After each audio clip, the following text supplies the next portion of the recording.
Hello everyone, welcome back to my channel. It's Blake Damon here, and today I'm going to go through some Overwatch news. A new director's take has just come out called Mixing Up the Meta in Mid-Season. This director's take is about how Blizzard is tweaking the damage passive to make it less intense for the tanks, adjusting hero abilities to balance things out, and adding a new quick play mode called Double Trouble.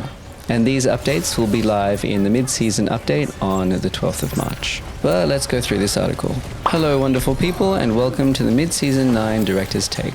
This season had the most significant changes in the game that we've made in a long time. When we launched Season 9 in February, we wanted to make sure to keep an eye on your feedback and react to what we saw. We've had 2 patches so far, and we have another one, which is quite the stunner, coming up next week. Let's get into that. No, wait, let's talk about where we're at, and then get into that.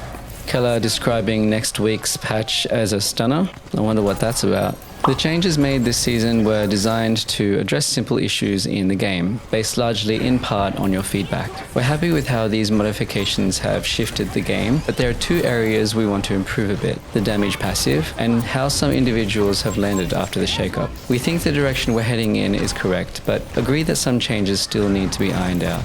It sounds like the damage passive and some individual heroes are going to face some changes. I'm glad that they're feeling good about the direction of the game, and admit that there is still some room for improvement, because there really is. Let's start with the damage passive. It's had quite a big impact in the game. It was designed to push our damage heroes to the forefront of a fight. In terms of securing kills, it's definitely doing this. Overwatch is about eliminating the opponents and sending them back to spawn. So we think it's healthy for damage heroes to have a large impact here. But it may be pushed a bit too far. There can be moments where it feels a bit too dangerous, even as a tank, to expose yourself, or where your health can burn down quicker than expected while being healed. And I think that's the issue I have with this patch. They really got to find the balance here. Sure, damage heroes should be able to do damage and get those eliminations, but it shouldn't be at the expense of making tanks feel useless. One of the goals of the recent health increase was to soften some of the burst damage in the game. This is one of those effects that can be very difficult to tune just right. So we're going to take a small step back in the next patch and lessen the healing reduction from 20% to 15%. We'll keep an eye on it and go from there. I think we've all thought that maybe the damage passive needs to be reduced a bit, and I'm glad they're finally doing that. Yeah, I guess finding the sweet spot where it comes to game balance is always going to be difficult, but yeah, I think making gradual adjustments is a good way to go. With balance, we're touching roughly half the heroes in the roster in this patch. The power of heroes moved around a lot this season, and while we think this type of change can be healthy for the game, we'd still like to make sure that all heroes feel viable. We'll release the full set of patch notes in a few days, but I'd like to get into a few of the more notable changes that we're making here.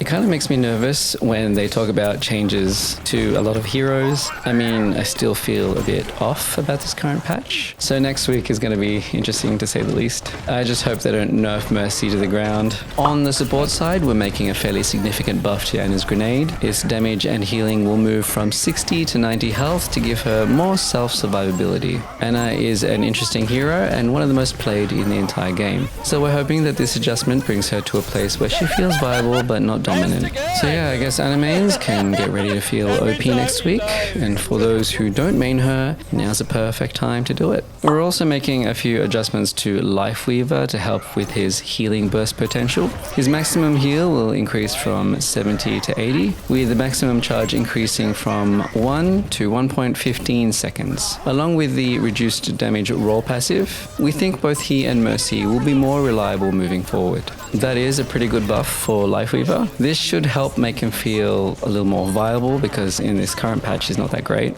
And that last line has given me some hope that they haven't destroyed my Mercy. Doomfist and Mauga are 2 of the tanks getting a tune-up.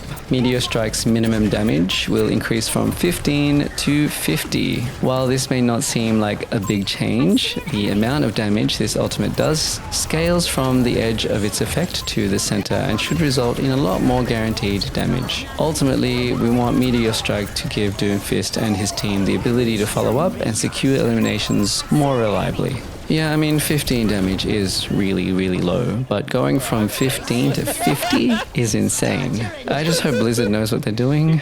Malga is getting changes to his cardiac overdrive ability. Its duration will increase from 5 to 4 seconds, and its cooldown will decrease from 12 to 10 seconds. Additionally, it will fill his passive overhealth by 100. We want the ability to be more reliable and more consistently give Malga additional survivability. Malga will also receive a buff to his overrun. The stomp damage will increase from 45 to 60.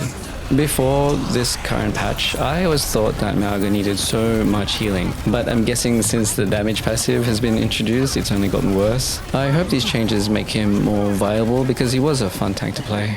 A tank we are not touching in this patch is Wrecking Ball, but we have a small rework coming to our lovable yet deranged hamster in Season 10. I don't know, does Hammond need a rework? I never really thought so, but I guess we'll see what they do to him. Expect all these changes and more to go live in our mid-season update next Tuesday, March 12. I'd like to reiterate that we'll be watching the game and listening to your feedback when these changes go live and react accordingly. In fact, we're already talking about some of the modifications we'll be making in Season 10.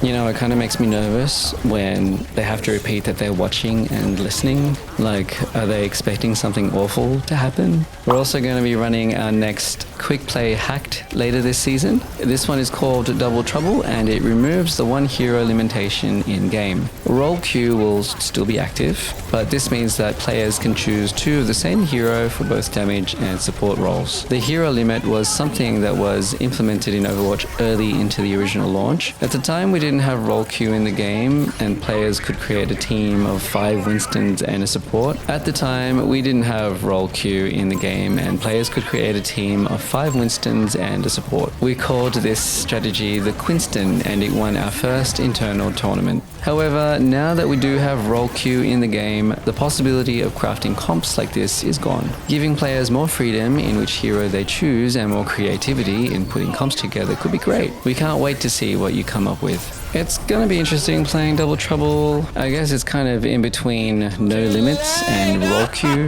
It's gonna be a massive mess, but it should be fun. And that's it, that's the director's take. So look out for the new patch coming out next week, the 12th of March. Or if you're in Australia like me, it'll be on Wednesday, the 13th of March. Either day, I am both nervous and excited. Anyway, that's it for me. Thank you so much for watching. Don't forget to like, comment, and share, and subscribe if you haven't already. Oh, yeah, then Mercy kept dying. And actually, yeah, that's bad. Mercy dying 6 times. Okay, I'm